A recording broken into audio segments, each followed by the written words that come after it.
السلام علیکم. آج ایپیسوڈ نمبر 11 ہے اور آج کا سلسلہ ہم کنٹینیو کریں گے وہاں سے کہ جب حضرت حمزہ اور حضرت عمر فاروق مسلمان ہو گئے اور ان کے مسلمان ہونے کے بعد اسلام کو کافی سپورٹ ملی، اور اس طرح کہ ان کے مسلمان ہونے کے بعد قریش جو ہے وہ کمزور پڑنے لگ گئے اور ان کا ظلم و ستم میں تھوڑی کمی ہونے لگ گئی. اور کیونکہ حالات اب اس طرح کے تھے کہ بہت سے مسلمان ابن ابیسینیا جا چکے تھے حبشہ، وہاں جا کے بھی قریش کی جو ہے وہ چال کام نہیں کر سکی کہ وہاں سے ان کو وہ واپس لے کر آ سکیں اور ان کو کنٹرول کر سکیں. تو وہ والے مسلمان بھی ہاتھوں سے جا چکے تھے. دوسری طرف مکہ میں بھی دن بہ دن مسلمان جو ہے وہ تیزی سے اسلام پھیل رہا تھا، لوگ مسلمان ہو رہے تھے، اور اسپیشلی حضرت عمر اور حضرت حمزہ کی کنورژن کے بعد تو اور زیادہ جو ہے اسلام مضبوط ہونے لگا. اور اس طرح سے قریش کو پھر ایک طرح سے پریشانی ان کی بڑھ گئی، اور اب تقریباً پروفٹ محمد صلی اللہ علیہ وسلم کو پبلکلی دعویٰ کرتے ہوئے تقریباً 7 سال ہو چکے تھے، اور اس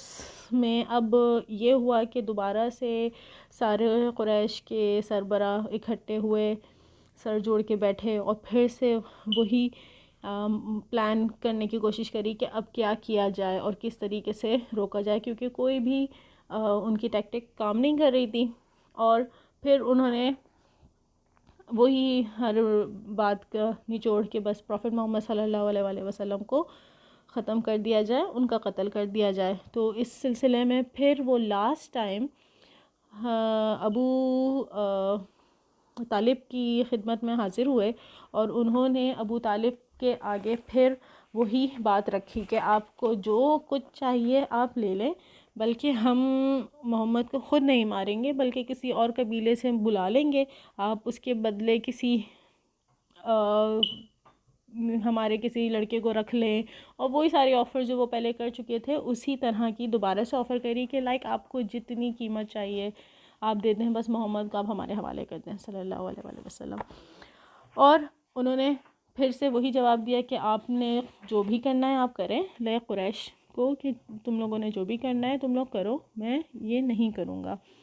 اور اس سلسلے میں کیونکہ حالات بہت تنگ ہو چکے تھے، مسلمانوں کے لیے بھی حالات کافی تنگ ہو گئے تھے، کیونکہ قریش نے بھی اب خاصا کھلم کھلا اعلان کرنا شروع کر ہی دیا تھا جیسے کہ وہ پروفٹ محمد صلی اللہ علیہ وسلم کو قتل کر دیں گے یا ان کے جان کے دشمن بنے ہوئے ہیں. تو انہوں نے بھی اس دوران یہ کام کیا کہ انہوں نے اپنے جو دادا پردادا کا سے جو قبیلہ تھا پورا، لائک کہ خود ان کا جو تھا ابو مطلب کا قبیلہ تھا نا، تو اس سے اوپر یعنی کہ بنی ہاشم اور بنی مطلب، ان دونوں قبیلوں کو، ان دونوں سے عبد المناف سے جتنے بھی نسلیں بڑھی تھیں ان سب کو اکٹھا کیا اور ان کو بولا کہ اب میں جو ہے پروفٹ محمد صلی اللہ علیہ وسلم کی میں خود پروٹیکشن کر رہا ہوں اتنے عرصے سے تنہا، لیکن اب مجھے سب کی جیسے سپورٹ چاہیے. اور اگین وہی قبیلہ سسٹم کہ کیونکہ یہ قبیلہ سارے ایک قبیلے کے تھے تو ان سب نے اس میں ان کا ساتھ دیا، کیونکہ حالات بہت تنگ ہو گئے تھے. اور پھر کہ مطلب میں اکیلے اب ان کو پروٹیکٹ نہیں کر سکتا، مجھے باقی سب کی پروٹیکشن چاہیے. تو انہوں نے بنی ہاشم اور بنی مطلب کے جو خاندان تھے ان سب کو جمع کیا، لیکن اس میں سوائے ابو لہب کے جو کہ آپ کا پروفٹ محمد صلی اللہ علیہ وسلم کا چچا تھا، سوتیلا چچا، تو وہ نہیں شامل ہوا اس پروٹیکشن میں، وہ قریش کے سائڈ پہ رہا، اور باقی تمام جو قبیلہ تھا پروفٹ محمد صلی اللہ علیہ وسلم کے ساتھ وہ رہا. اچھا، اس دوران پھر قریش جو ابو طالب کے پاس آئے اور انہوں نے ڈیمانڈ رکھی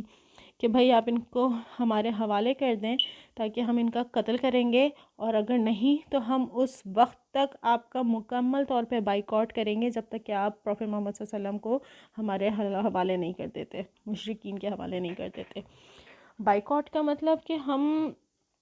آپ کے ساتھ کسی بھی طرح کا، یعنی کہ مسلمان اور وہ پورا گھرانہ، ان لوگوں کے ساتھ نہ تو شادی بیاہ کریں گے، نہ خرید و فروخت کریں گے، نہ ان کے ساتھ اٹھیں بیٹھیں گے، نہ ان سے میل جول رکھیں گے، نہ ان کے گھروں میں جائیں گے، نہ ان سے بات چیت کریں گے، یعنی کہ ہر طرح کا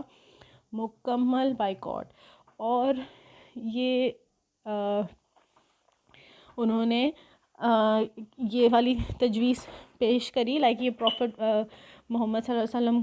کے قتل کا پلان کیا، اور ان کے پاس گئے اور ان کو ابو طالب کو یہ ساری چیزیں بولیں کہ آپ ہمیں دے دیں، نہیں تو ہم آپ کے ساتھ اب یہ کریں گے، مسلمانوں کے ساتھ اور آپ کے پورے جو پروفٹ محمد صلی اللہ علیہ وسلم کو ساتھ دے رہے ان سب کے ساتھ ہم ان کے ساتھ مکمل طور پہ بائیکاٹ کریں گے۔ اور اس کا انہوں نے کیا کیا کہ انہوں نے ایک اس کا صحیفہ تیار کیا، اور کہا جاتا ہے کہ یہ منصور بن اکرمہ نے پورا ایک صحیفہ لکھا، یعنی کہ ایک پورا ڈاکیومنٹ تیار کیا گیا، اور اس ڈاکیومنٹ کو قریش نے سب پہ لاگو کیا کہ کوئی نہیں یہ ساری چیزیں کرے گا ان لوگوں کے ساتھ، اور اس کو حرم کے اندر جا کے لٹکا دیا گیا۔ حدیث میں ملتا ہے کہ پروفٹ محمد ابن قیم کہتے ہیں کہ یہ صحیفہ جو ہے وہ منصور بن اکرمہ نے لکھا تھا، اور پروفٹ صلی اللہ علیہ وآلہ وسلم نے اس کے خلاف دعا کری، اور جس سے اس کے ہاتھ شل ہو گئے اور وہ پیرالائز ہو گیا اس کے ہینڈز۔ اور پھر یہ صحیفہ انہوں نے لکھ کے حرم میں لگا دیا۔ اب مسلمانوں پہ حالات اتنے تنگ ہو گئے کہ مسلمانوں نے ابو طالب نے یہ ڈیسائیڈ کیا کہ مکہ سے باہر کوئی چھوٹی سی وادی ہے، وہاں پہ جا کے رہا جائے۔ تو یہ سب لوگ وہاں پہ تقریباً 2 سے 3 سال وہاں رہے ہیں، اور یہ بائیکاٹ کا پیریڈ 2 سے 3 سال تقریباً چلا ہے۔ اور 3 سال پھر ابو طالب نے اس دوران بھی پروفٹ محمد صلی اللہ علیہ وسلم کا ساتھ دیا۔ بہت سنگین حالات تھے، کھانے پینے کو کچھ نہیں ہوتا تھا۔ بہت سے صحاباؤں سے اس وقت کی روایتیں ملتی ہیں کہ وہ کس طرح رہتے تھے، شدید کچھ بھی کھانے کے لیے نہیں ہوتا تھا۔ اس زمانے میں کھانے کا جو بھی چیز ان کو کھانے کی ملتی تھی وہ اس طرح ہوتی تھی کہ حضرت ختیجہ کا جو ہے رضی اللہ عنہ کے بھتیجے تھے، جو کہ اس ٹائم پہ مسلمان نہیں تھے، بعد میں وہ مسلمان ہو گئے تھے، حکیم بن حزام، تو وہ کبھی کبھار جو ہے اپنی پھپھی کے لیے گیہوں بھجوا دیا کرتے تھے، اور لائک اوبیسلی مکہ کے قریبی کوئی وادی تھی تو وہاں جا کے وہ دے آیا کرتے تھے۔ اور اسی طرح سے ایک اور نان مسلم تھا، موتم بن عدی ایک رحم دل انسان تھا لیکن کافر تھا، اور اس نے بھی اس طرح سے کافی ہیلپ کری ہے مسلمانوں کی اور پروفٹ محمد صلی اللہ علیہ وآلہ وسلم کی۔ لیکن یہ موتم بن عدی ذرا سوفیسٹیکیٹڈ بندہ تھا، اور اس نے کافی ہیلپ کری، لیکن بدر سے پہلے ہی اس کا انتقال ہو گیا تھا، یہ مر گیا تھا۔ تو ایک حدیث میں پتہ چلتا ہے کہ کیونکہ اس نے پروفٹ محمد صلی اللہ علیہ وسلم پہ اتنے فیورز کیے تھے، اور پروفٹ محمد صلی اللہ علیہ وسلم کسی کا بھی فیور نہیں رکھتے تھے، حدیث میں بھی پتہ چلے گا کہ جس کفار میں سے بھی جس کا جیسا رویہ ہوتا تھا اس کے ساتھ پروفٹ محمد صلی اللہ علیہ وسلم کا برتاؤ اس حساب سے ہوتا تھا۔ ایسا نہیں ہے کہ اگر کوئی کافر ہے تو بس ایک جو کانسیپٹ ہمارے یہاں کچھ اس میں ہے کہ کفار کے ساتھ جیسے بہت ہی ایکسٹریمسٹ سائٹ پہ کیا جاتا ہے، تو وہ والی بات ہمیں سیرہ میں واضح نظر آتی ہے کہ ایسا نہیں تھا۔ موتم بن عدی نے بہت دفعہ جو ہے یہ کھانے لا کے یا لائک کیا کہیں گے اسے، گیہوں وغیرہ لا کے وہ دے دیا کرتا تھا۔ تو ان کا جو مین ہوتا تھا اس ٹائم پہ مسلمانوں کے پاس فوڈ، وہ یہی ہوتا تھا کہ کوئی آتے جاتے دے دیا جاتا تھا۔ اس کے علاوہ حدیث میں آتا ہے موتم بن عدی بدر کے ہونے سے پہلے وہ مر گیا تھا۔ جب بدر کا واقعہ ہوا اور بدر میں جو مال غنیمہ اور جو انسان سارے غلام آئے، تو پروفٹ محمد صلی اللہ علیہ وسلم نے تقریباً 70 کے قریب تھے لوگ جو کہ قیدی بنے تھے، تو پروفٹ محمد صلی اللہ علیہ وآلہ وسلم نے بولا کہ اگر آج موتم بن عدی مجھے بولتا کہ ان کو واپس کر دو تو میں ایک بھی لفظ کہے بغیر ان کو واپس کر دیتا. تو یہ ان کا بارے میں پروفٹ محمد صلی اللہ علیہ وسلم نے بولا. اور اس کے علاوہ دوسرا یہ ہوتا تھا کہ حج کے دنوں میں جو لوگ آتے تھے وہ بھی بزنس کیا کرتے تھے. تو اس دور میں اس وقت میں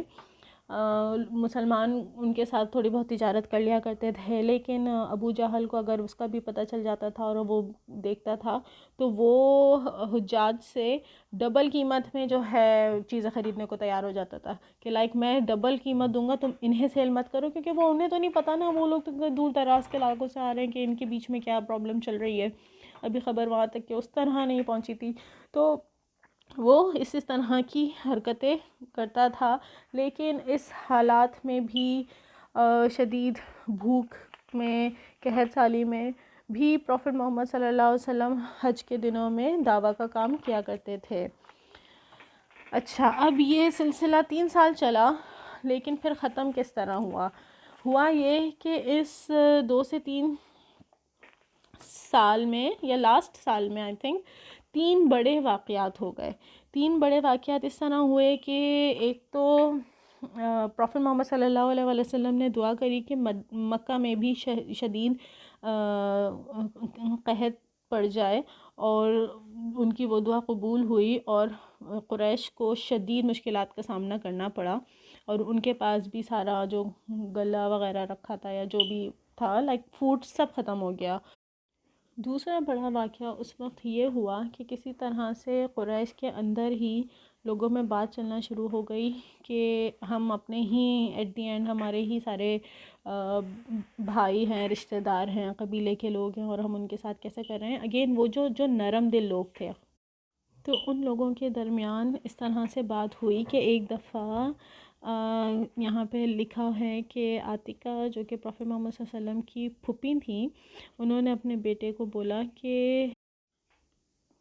زبیر، کیا تمہیں یہ گوارا ہے کہ تم تو مزے سے کھاؤ پیو اور تمہارے ماموں کا وہ حال ہے جیسے تم جانتے ہو. تو اس طرح کر کے زبیر نے جا کے اگین موتم بن عدی کے پاس وہ گئے اور انہوں نے جا کے ان سے اس طرح سے بات کری. تو موتم بن عدی کے پاس مطلب کہ دیکھو کب تک کہ یہ سلسلہ چلے گا اور کس طرح سے ہم رہ رہے ہیں، کیونکہ ایٹ دی اینڈ ان کے پاس بھی حالات اچھے نہیں تھے اور ادھر مسلمانوں کے بھی حالات اچھے نہیں تھے. تو انہوں نے سلولی موتم بن عدی کو کنونس کیا. موتم بن عدی پہلے سے ہی اس سارے چکر کے، اس سارے جو ڈاکیومنٹ ہوا تھا چیزیں اس کے خلاف تھے، لیکن سر عام پہ بات نہیں آئی تھی. تو موتم بن عدی جو ہے وہ انہوں نے کہا کہ اب ہم کیا کر سکتے ہیں اکیلے نا، ہمیں چاہیے کہ ہم اور ایک کسی بندے کو ڈھونڈیں. تو اگین پھر ان کو لگا کہ لائک وہ بندہ فلاں بندہ ہے جو کہ شاید نرم دل ہے، جیسے ابو بختری ہو گیا، زمعہ بن اسود ہو گیا. تو یہ 5-6 نام ہیں، یہ سب ایک ایک کر کے ملتے گئے اور ان سب نے کہا کہ اچھا ٹھیک ہے یہ ختم تو ہونا چاہیے لیکن کیا کریں. تو انہوں نے کہا ٹھیک ہے، کل زبیر جو تھے انہوں نے سارا معاملہ شروع کیا، انہوں نے والنٹیئر کیا کہ میں آغاز کروں گا. تو کل جب وہی حرم کے آس پاس جب سارے بیٹھے ہوں گے تب میں یہ سارا معاملہ شروع کروں گا. اور پھر اسی طریقے سے ہوا کہ جب وہ ان کی پوری محفل جمی ہوئی تھی اور انہوں نے کری، تو وہاں پہ جو ہے زبیر نے کھڑے ہو کے بولا کہ یہ کب تک کہ اس طرح سے یہ سارا معاملہ چلے گا، اور آخرکار یہ وہی تو سارے لوگ ہیں، لائک اپنے ہی لوگ ہیں، اور کس طریقے سے ان کے ساتھ ہو رہا ہے. اور اتنے میں جو ہے موتم بن عدی دوسرے سائڈ سے کھڑے ہو گئے اور انہوں نے بولا کہ ہاں یہ تم صحیح کہہ رہے ہو، میں بھی اس چیز کے خلاف ہوں، اور بالکل یہ کب تک چلے گا، اس چیز کو ختم ہونا چاہیے. اس کے بعد ان کے سپورٹ کے لیے تیسرا بندہ کھڑا ہو گیا، لائک ابو بختری کھڑے ہو گئے اور آگے انہوں نے جو ہے اس بات کی حمایت کری. تو اس طرح کر کے کہ لائک قریش کے سامنے یہ نہیں شو کیا کہ لائک سارے ملے ہوئے ہیں، ان کو شو یہی کیا کہ ایک نے بات شروع کری اور ایک ایک کر کے کرتے کرتے لائک لوگ جمع ہو گئے. اب جب جمع ہو گئے تو ابو جہل تو وہ ہو گیا کہ بھائی تمہاری مرضی سے تو ہوا تھا، ہم نے یہ کانٹریکٹ بنایا تھا، قریش کے سارے لوگ شامل تھے. تو اب تم لوگ کیوں کہہ رہے ہو؟ تو وہ کہتے نہیں، یہ تم نے خود ہمارے اوپر امپوز کیا تھا، ہم اس ٹائم بھی اس سے خوش نہیں تھے، اور اس کو ختم کرو، اس کانٹریکٹ کو پھاڑو تاکہ سلسلہ شروع ہو تجارت وغیرہ، اور لائک پروفٹ محمد صلی اللہ علیہ وسلم کی جو بددعائیں ہیں وہ لگ رہی ہیں، یا جو بھی ساری ان کی کہانی تھی، وہ پھر یہی ہوا کہ لائک اس کو ختم کرو. اور اس طرح کر کے ابو جہل نے کہا کہ مجھے سمجھ آ رہی ہے کہ لائک تم لوگ سب ملے ہوئے ہو اور تم لوگ یہ سب کر رہے ہو. تو یہ ایک چیز ہوئی اس دوران کہ لائک اندر ہی اندر یہ والی بات چھڑ گئی کہ یہ کانٹریکٹ ختم ہونا چاہیے. تو تیسری طرف ہوا یہ کہ پروفٹ محمد صلی اللہ علیہ وآلہ وسلم نے آ کے ابو طالب سے کہا کہ مجھے اللہ تعالیٰ نے بتایا ہے کہ وہ جو کعبہ کے اندر جو صحیفہ رکھا ہوا ہے وہ پورا ختم ہو چکا ہے، اور اس میں سوائے بسمک اللہم کے علاوہ یا جو اللہ کا نام ہے بس وہ باقی رہ گیا ہے، باقی سب کچھ جو لکھا تھا وہ کیڑے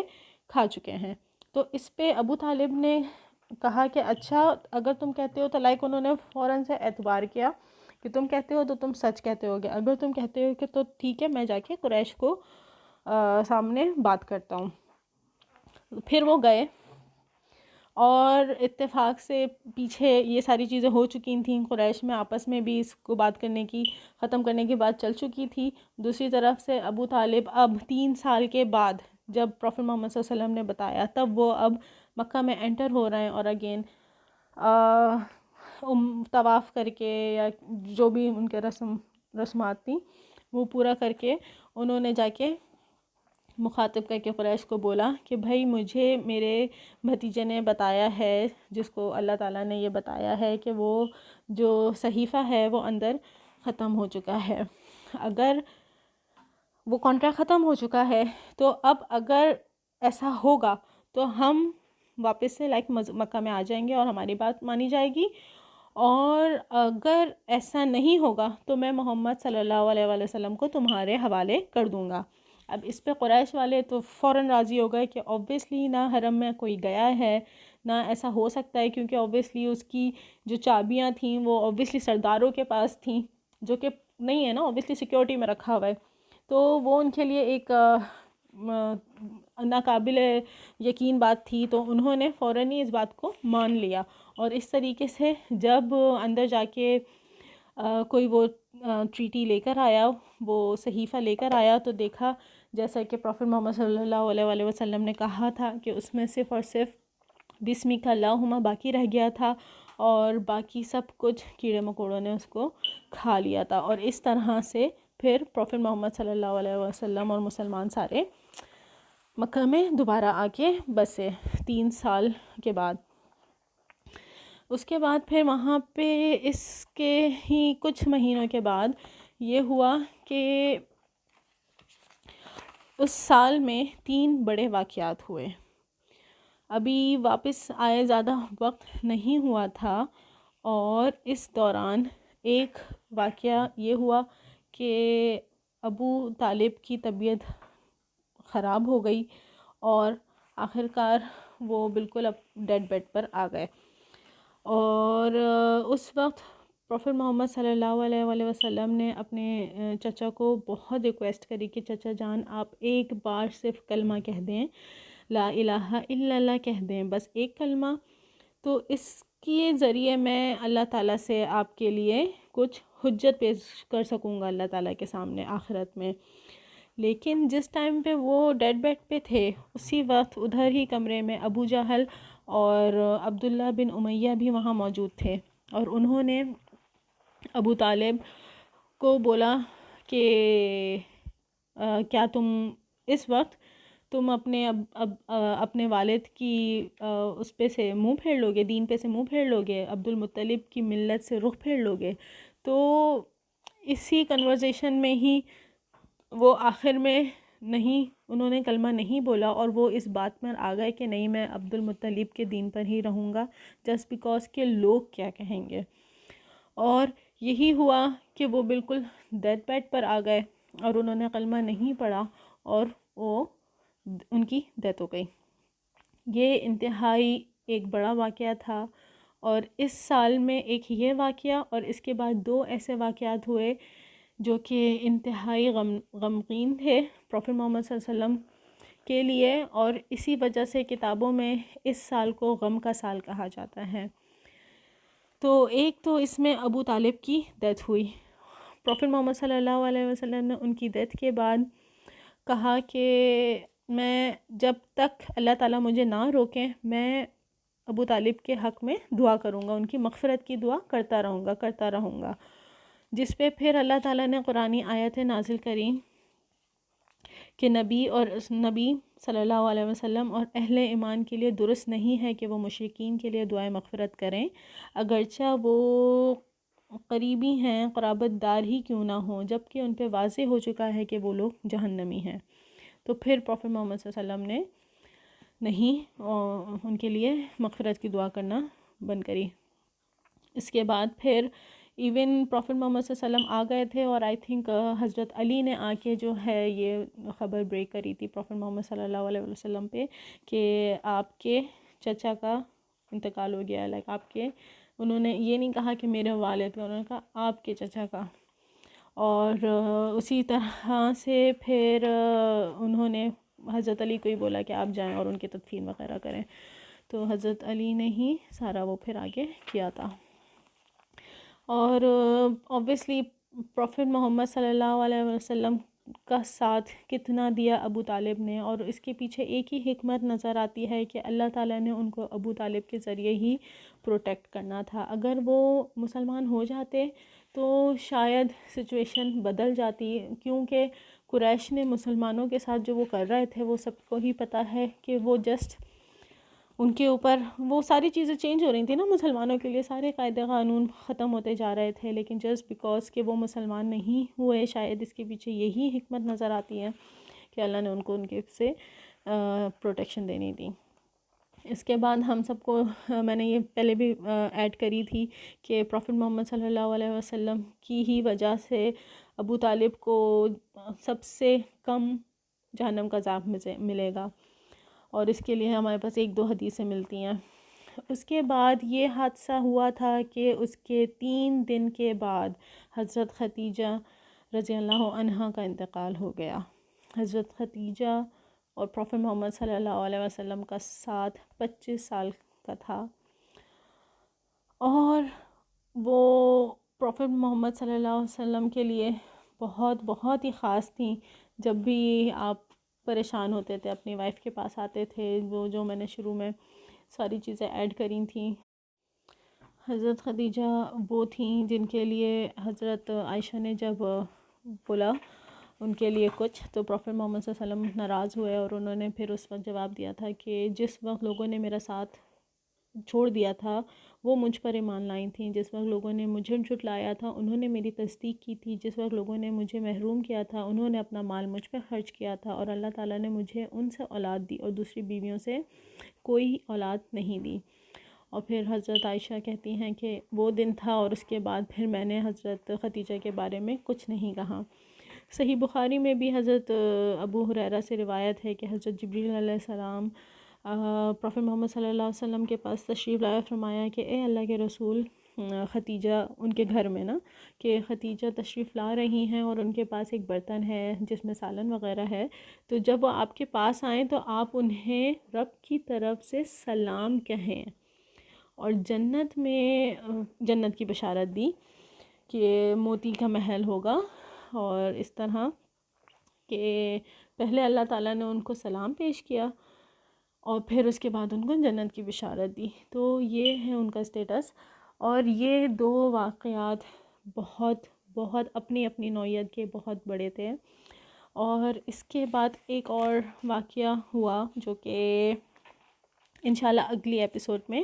کور کروں گی انشاءاللہ تعالیٰ۔ پھر اگلی ایپیسوڈ میں ملیں گے۔ اگلی کا میں ہلکی سی جھلکی دے دوں تو وہ یہ ہے کہ پھر انشاءاللہ یہاں سے پروفٹ محمد صلی اللہ علیہ وسلم اب تو بغیر پروٹیکشن کے مکہ میں رہ گئے، تو اب انہوں نے نکلنے کے لیے اور دوسرے راستوں کے لیے سوچنا شروع کیا، تو اس کے لیے انہوں نے ایک سفر کیا طائف کی طرف، اور طائف میں پھر وہ واقعہ ہوا جو ہم سب کو پتہ ہے کہ پروفٹ محمد صلی اللہ علیہ وآلہ وسلم کو ان لوگوں نے اتنے پتھر برسائے کہ آپ کے جوتے خون و خون سے بھر گئے، اور یہ والا واقعہ ہوا تھا۔ اور اس کے بعد پھر آپ کس طریقے سے، اوبیسلی آپ مکہ سے نکل گئے، طائف چلے گئے، اب مکہ میں آپ دوبارہ کس طرح انٹر ہوں گے، کیونکہ قریش تو ویسے ہی جانی دشمن ہوئے ہیں، کس طرح سے پھر اللہ تعالیٰ نے آپ کی مدد کری، اور پھر کس طرح پھر آپ نے ہجرت تک کا وقت مکہ میں گزارا،